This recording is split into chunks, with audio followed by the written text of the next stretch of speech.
Holy Gospel according to Luke, the 2nd chapter.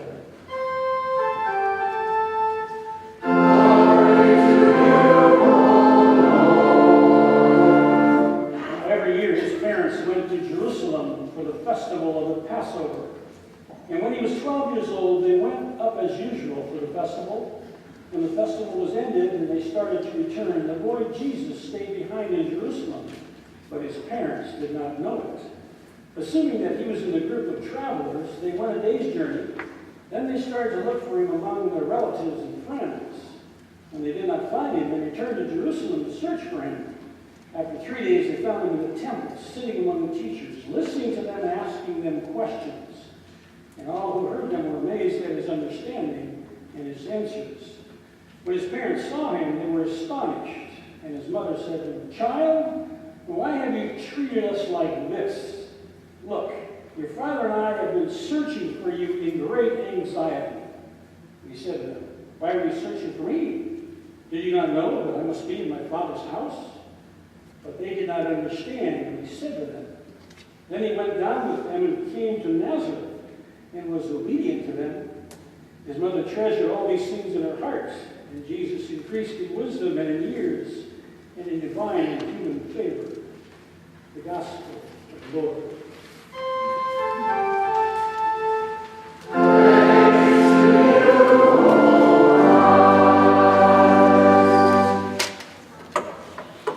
Let's begin with a moment of prayer. Lord God, we come before you with meditations in our hearts, seeking to find ways in which you will speak to us and help us to love one another. Help us find ways that we can see you in your world, where we can hear you, and where we can walk in your footsteps. The Lord, may the meditations of our hearts be acceptable in your sight, and the words of my mouth be acceptable as well. In your name we pray. Amen. Amen. Well, it wasn't the first time that they had been there. In fact, they go there every year. They go there for the big celebration. They go there to that city of 40,000 people. The people that come actually double the size of the city. So there's 80,000 people in Jerusalem when this happens. At least in the time of Jesus, that was the case. When they caravaned to Jerusalem from Nazareth, there were the families and relatives and friends and neighbors, and they went as a big group. The men were in front, the women were in back, and the children were someplace in between. That's how they went. They went to this Passover festival, which was much like a week-long 4th of July celebration. They went there to celebrate their freedom from the powers and structures and kingdoms of this world, their freedom from Egypt under the rule of Pharaoh. That's what the Passover was about. God's bringing them into a new land of milk and honey. At that festival, that celebration, there was discussions, there were dramas, there were games. There were people that they saw year after year, old friends, and there were new people that you could become acquainted with. That was a great time, the Passover, once a year. It was also a place where these people, after they journeyed there, they would make a long trek back home. And a day away, as this group from Nazareth went back to their homes, they were a day back, close to their homes again, they discovered, probably after an evening meal when they stopped to eat, they discovered that this 12-year-old Jesus kid wasn't there. Obviously, his parents, Mary and Joseph, were beside themselves, saying, "Where in the world is Jesus? Where is he gone? Where can he possibly be?" So they turned around and went right back to Jerusalem to try and find him. And this plot sounds very much like that movie Home Alone, which many of you have seen. When the McAllisters prepare this trip from Chicago to Paris for a Christmas vacation, and in their frantic mood to leave quickly because they've overslept, they leave little Kevin behind in the attic. And Kevin is home alone to fend off these wet bandits. It's a slapstick comedy of Fortunately, Kevin is no ordinary kid. He's witty, insightful, smart. And he outwits these crooks. You see, Kevin was no ordinary kid. He was an extraordinary child. Well, the story of Kevin, his encounters with others, is a bit different than our story about Jesus, but the plot's the same. And the feelings of the parents were the same. The parents were beside themselves when they discovered that Kevin is there and Jesus is back in Jerusalem. Well, they think he's back in Jerusalem. In fact, Mary, when she finally finds Jesus, she kind of lets him have it. She's a little bit angry. She says, "Do you realize what you put us through? Why have you done this? Don't you realize your father and I have been worried sick looking for you?" Sounds like a mother, doesn't she? For those of you who are watching with a child in the crowd for a few seconds, it's a very anxious moment. You have to see the human side of the story, the human side of it as well. After 3 days of looking around Jerusalem, they finally find Jesus, and he's sitting among the teachers in the temple. He's listening to them, he's asking questions, he's inquisitive. And everyone who listened to him, they were astounded by his understanding. As a 12-year-old, they were astounded by some of his responses. But how does Jesus respond to his mother? Really listen to the words, and much like a 12-year-old would respond to the parents. This 12-year-old going on 30, he says, well, why are you looking for me? I mean, don't you know that I have to be here in my father's house? Got a funny answer if you really think about it from your perspective. Much like the kid would answer. Very much like the kid.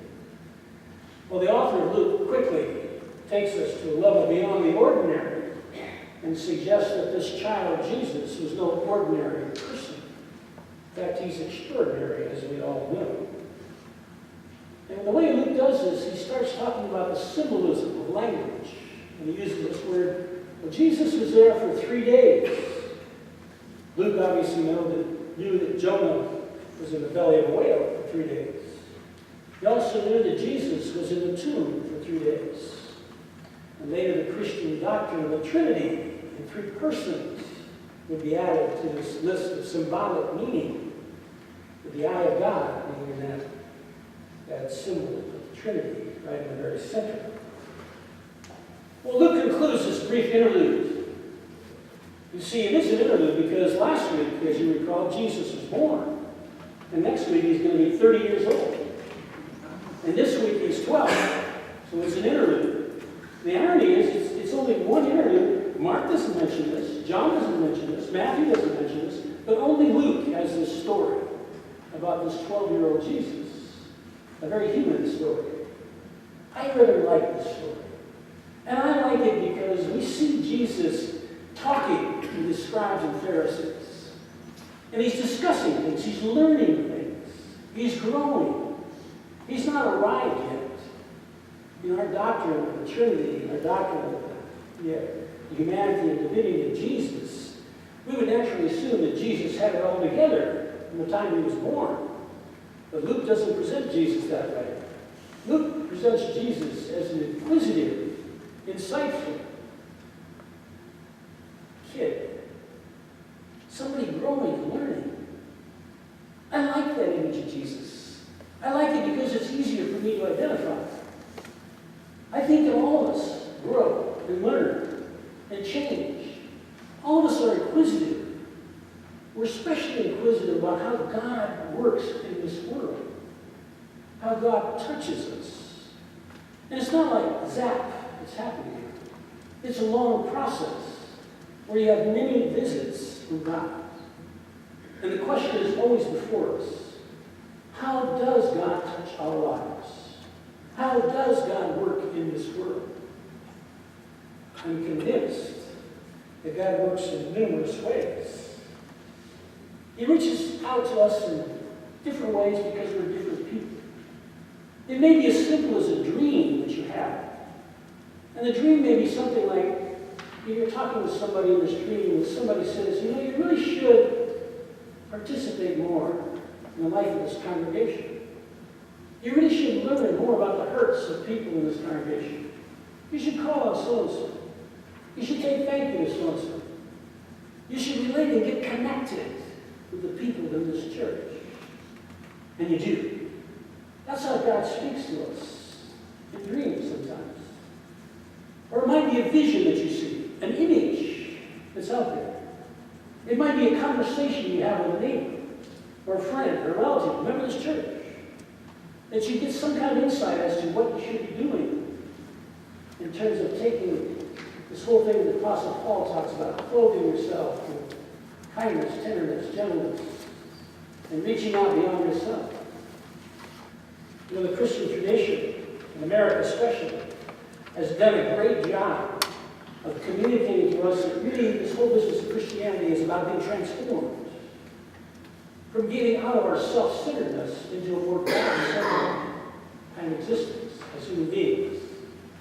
And as true as that is, Christianity in America has often made that the dominant theme of what we're about.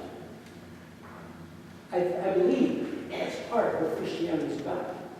God is always asking us to transform ourselves, to get out of ourselves, to reach beyond who we are. But it's interesting when you look at the life of Jesus. Once he gathered the 12 around him, what did he do? He sent them out to teach. He sent them out to heal. He sent them out to commune with people. He sent them out to eat with one another, to form communities of trust. He sent them out to let people know what the kingdom of God was about in this world, on earth, as it is in heaven. That's the part I think that American Christianity misses sometimes. That we are sent out to do things. The things called mission and ministry. That's what they're about. So we see God, and God continues to talk to us. And God continues to touch us, to revitalize that mission and that ministry. I'm always impressed with those people that I can read, and they tell you about their trek of being a Christian, how they came about being a Christian, what it means, how God visited them, how they interpreted that visitation, and how it sent them on a different trek in their lives. The people that I read are obviously stellar Christians, or model Christians. But you know something? They're no different than you and I. It's just that they wrote about it and you didn't. And I didn't. Your validation, your experience with a God that touches you is equally as significant and equally as important, if not more so, in your life. But let me tell you about a couple of these people, because I think they give us a sense of how does God touch us and how does God work in the world? The question is always before us. I could cite Marcus Borg. Marcus Borg is an Anglican, used to be a Lutheran. He married an Anglican woman who was a priest, and they live in England. He's a New Testament scholar. And he came through this whole thing through an academic understanding. It was an insight that he came through by studying the life of Jesus. Probably the best New Testament scholar in today's world. Great insights. In his personal trek would say God visited at various places in his scholarship. And he began to see Jesus differently. And he began to understand how God touches his life from an intellectual point of view. But he also says, you know, he's a layperson. No, he's really okay. It doesn't matter. He said, I'm still a person that relates to God in a worshiping community, in a community that cares about one another. And I experience God through those relationships. And I experience God through meditation at times.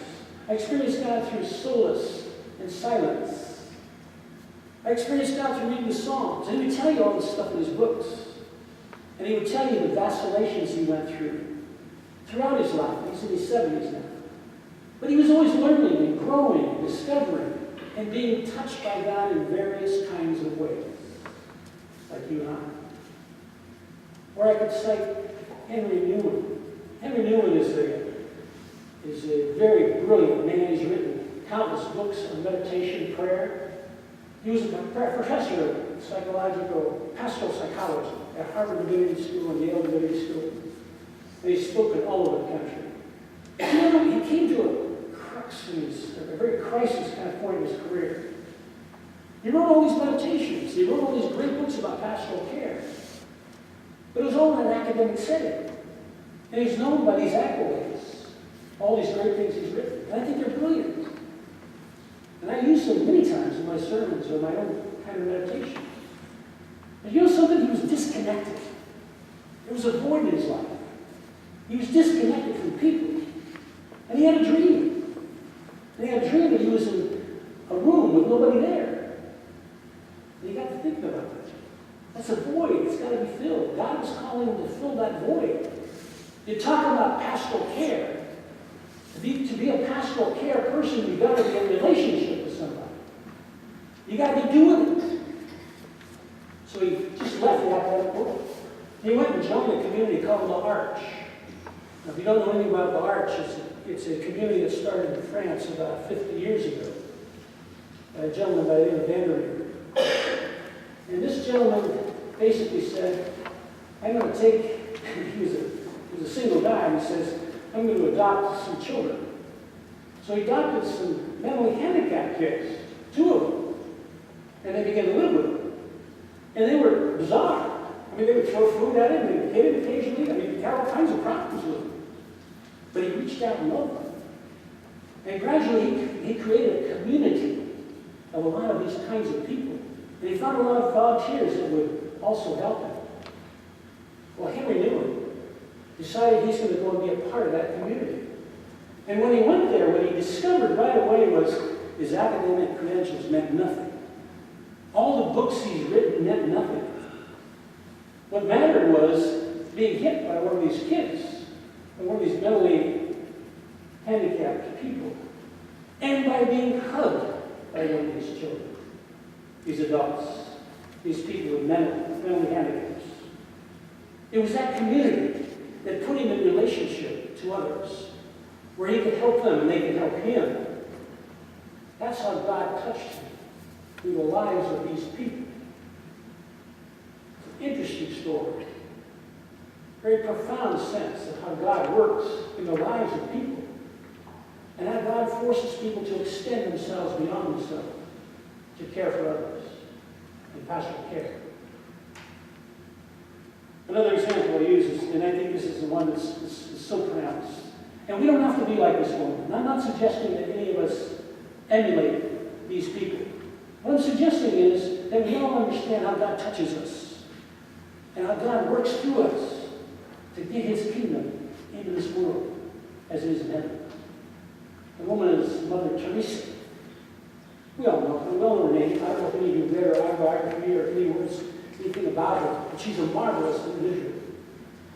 But until she was 39 years old, she was a nun. She, just like any other nun. In fact, she had a very privileged position. She was a scholar. She was a teacher at a monastery in Calcutta until she was 39 years old. She was a very good teacher. She actually taught all those children, those Roman Catholic children, who were from the wealthy families of India. And she was comfortable in that position. And then when she was 39 years old, she was invited to a retreat in the Himalayas. And so she had to go there. So it was a 2-week retreat, just silent meditation is what the retreat was about.